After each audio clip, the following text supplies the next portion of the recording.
Sure, absolutely. So it's interesting. When I last did a roadshow, which was last month, and I saw probably about 10 different customers and different partners on top of that, one of the key themes was that their merchandisers were maxed out. Their merchandisers were just inundated with what they had to do on a day-to-day basis.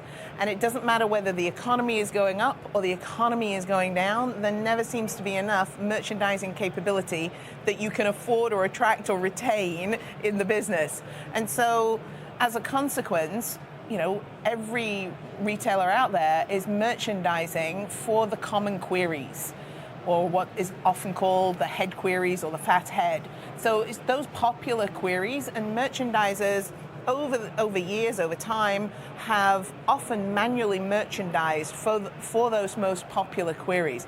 But by definition, therefore, if you have a long tail of queries that are less popular, but nevertheless, when you combine them, they represent a significant portion of revenue, then you just don't have enough merchandisers to merchandise for that long tail. So doing everything manually, as used to be the case, is just not feasible any longer, given the size of catalogs and given the volume of search requests that companies are getting. And what effect does that have on the end customers then as well?